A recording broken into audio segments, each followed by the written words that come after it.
की आपण पाप करतो हे लक्षात ठेवा बरं का. आपण करायला जातो पुण्य, आपण करायला जातो पुण्य, पण होतं काय? पाप. असं कसं? असं.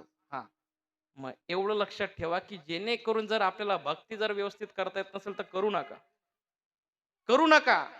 फक्त प्रांजळ अंतकरणाने एक वेळेस देवाजवळ डोकं ठेवा, निघून जा, तेवढंही पुरेसं आहे माझ्या देवाला. विठ्ठल विठ्ठल विठ्ठल विठ्ठल विठ्ठल. म्हणून तुकोबराय म्हणतात, गोविंदासनी गोविंद शयनी गोविंद त्या मनी बैसला असे. तुम्ही बसताना गोविंद म्हणा, तुम्ही झोपताना गोविंद म्हणा. कारण संतांनी फक्त आपल्या जीवनामध्ये एकच काम केलं. कुठलं? पांडुरंग ध्यानी पांडुरंग मनी, पांडुरंग ध्यानी पांडुरंग मनी. तुकोबराय म्हणतात, आम्ही कशी भक्ती केली?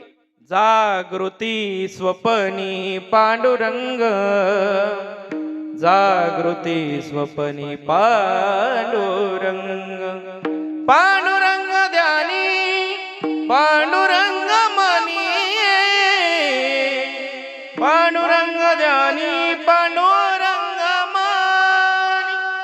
तुकोबराय म्हणतात, ज्या पद्धतीने संतांनी भक्ती केली ना माय बाप, त्याच पद्धतीने जर तुम्ही भक्ती केली तर नक्कीच तुमचं जीवाचं कल्याण झाल्याशिवाय राहणार नाही. पण कसं? गोविंदासनी गोविंद शयानी गोविंद त्या मनी बैसला असे.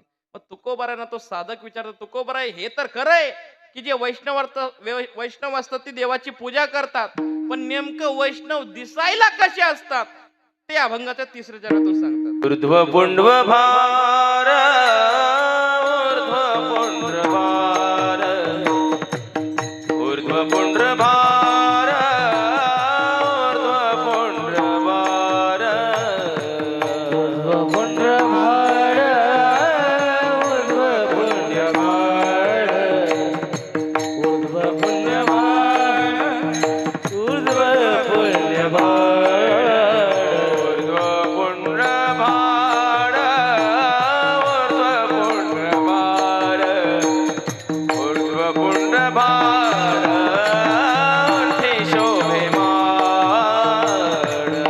पुंड्र भार कंठी शोभे माळ, ऊर्ध्व पुंड्र भार कंठी शोभे माळ, ऊर्ध्व पुंड्र भार कंठी शोभे माळ, ऊर्ध्व पुंड्र भार कंठी शोभे माळ.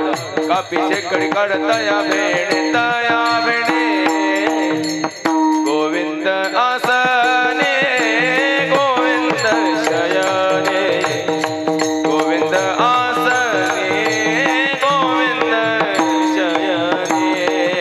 हा ऊर्ध्व पुंड्र भार कंठी शोभे माळ, ऊर्ध्व पुंड्र भार कंठी शोभे माळ. कापीचे कडी काढता या भेणे तया भेणे, गोविंद आसने गोविंद शयने, गोविंद आसने गोविंद शयने.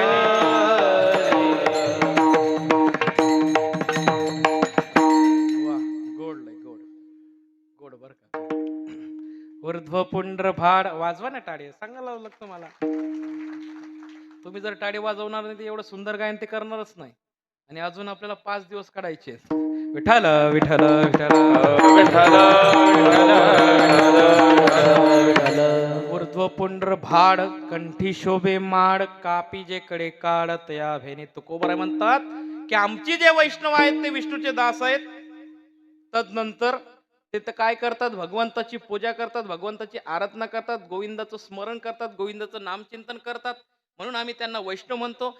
एवढंच नाही, ज्यांच्या गळ्यामध्ये तुळशीची माळ आहे आणि कंपाळावरती ऊर्ध्व पुंड्र भाड आहे, म्हणजे काय लावलाय?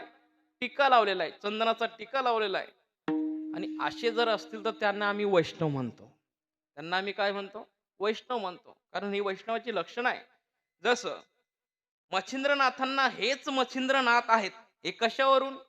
जर एखादे व्यक्ती जर आले, त्यांची फार मोठे जटा आहेत, अंगाभोवती रुद्राक्ष गुंडाळलेले आहेत, हातावरती रुद्राक्ष आहे, मनगटावरती रुद्राक्ष आहे, कानामध्ये कुंडल आहेत, भली मोठी दाढी आहे, हातामध्ये चिमटा आहे, एका हातात खप्पर आहे आणि त्यांचं एकच नाम चिंतन, अलख निरंजन.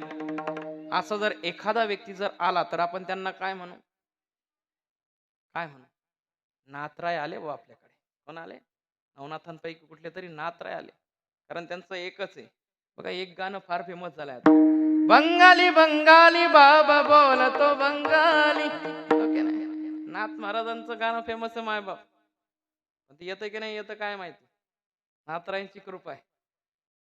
कोणाची कृपा आहे? नाथ महाराजांची कृपा आहे.